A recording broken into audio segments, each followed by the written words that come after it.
Yeah, that was basically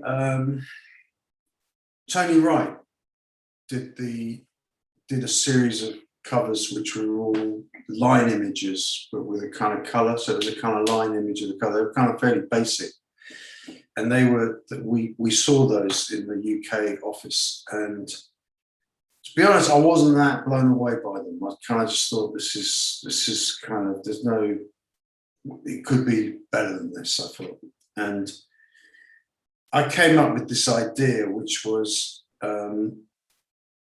I just thought we should commission all the current artists. There's some magazines like the Sunday Times and the Observer magazine that used to feature illustrators' work. Very often there'd be illustrations in these magazines, illustrating stories, and there's a current crop of popular illustrators. And I thought what we need to do is to spread it, again, a bit like with Legends, spread it to a wider audience, essentially a white audience, because you've got your black audience anyway already, and try and spread it to Sunday Times, Observer kind of readers, and so this idea went down quite well, and it went down well as a concept. And the idea was to create artworks, but these weren't just going to be like, just do the record cover. We're going to create big artwork. Everything's going to we're going to do them on a much bigger scale, and we're going to launch the whole thing in an art gallery in London. So invite all kind of the various people. They can drink wine or champagne or whatever, and we stand around looking at these massive artworks for the covers. So everyone liked the idea. And I went on I commissioned all these different illustrators. I mean, a lot of them I'd already worked with, and as I said, they were like current artists, so it was kind of who was popular. And so I commissioned, I think it was like 20 different illustrators, painters, and asked them to kind of tell the story. And it was just interesting because each artist had their own kind of style and way of working, and it was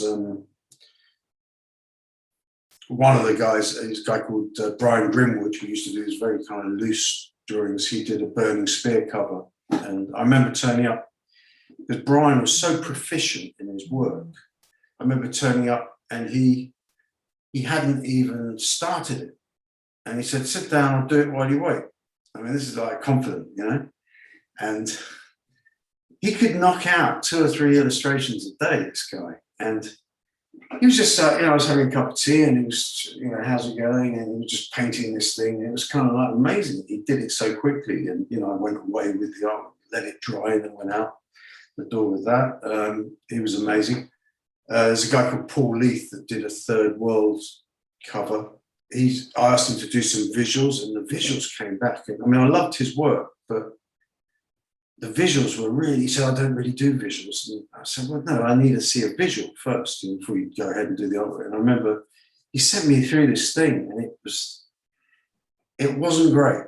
And I was like, the drawing, he said, "No, I don't do visual, I don't like doing them. Let me just do the finished artwork." So I said, "Okay, fine, do it." And he went ahead and drew it, and it was beautiful, whereas the visual was like, oh my God, One of the great ones was the Strictly for Rockers cover, which was interlocking kind of rastas. And there's a guy called Paul Waring, who's like one of my favorite artists. And funnily enough, that image, it was for a compilation Strictly for Rockers. We printed it on T-shirts, and it became a huge hit. The T-shirt was bigger than the record, And there was celebrities, there's pictures of Keith Richards wearing it, and Boy George, and all the kind of people on television. Used to have VJs wearing the T-shirt, and they were selling it in top fashion shops. Like all the happening kind of fashion shops in London, and we couldn't print them fast enough. And amazingly enough, so the same artist, Paul Waring, we did a whole series of those shirts. And I remember going down to Jamaica, and I went to the guy who he bought the rights to them or something. And I went into his warehouse and there were thousands of them. I've never seen so many. Like there's racks and racks and racks, and all around the Caribbean, he was shipping them out. And this was one of the T-shirts you buy in the Caribbean. It's everywhere, absolutely everywhere. But that was he did. Paul went on to do the movie poster for The Lunatic, which was one of the island movies. Yeah, I remember that one. Yeah. So yeah, it was just kind of there was one cover which I had a problem, funny enough, was a Bob Marley one. And one of my favorite illustrators, who I'd grown up loving his work.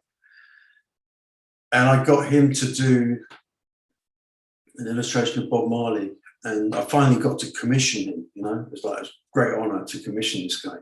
And he did this painting, but it didn't look like him. It didn't look like Marley. And I was like, oh my God, yeah, because he's my hero, this illustrator. And it didn't look like him. And then I had to tell him, you know, it doesn't really look like him. He said, okay, I'll have another go at it. And the second go, it still didn't look like him. So that one I actually had to take away and get somebody else to do. But I was gutted, you know, because it was like, yeah. But yeah.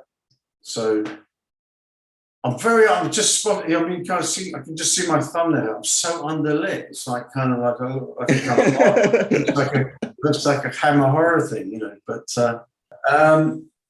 yeah. So it was, and again, I think the artworks they really worked. It really worked, and the show went down great. The whole concept worked really well. I'm glad to hear that there were some, because I've got an attic full of covers of these. So nice. You know, yeah, no, it was fun to work on. But with illustration, it's always really difficult because it comes back either. It can come back when it comes in. It can really when they deliver the art. It's one of those. I'm very nervous with it because it can be terrible or it can be better than you expected. You know. So it was really it was difficult, but yeah, it's one of those things. And my first ever job was actually working in an illustration agency. So I was the runner. So I used to go and meet all the different illustrators and pick up artwork and deliver it. And it was kind of like so I've always had a kind of passion for it. And that's why a lot of the island record covers I'd commission illustrators for.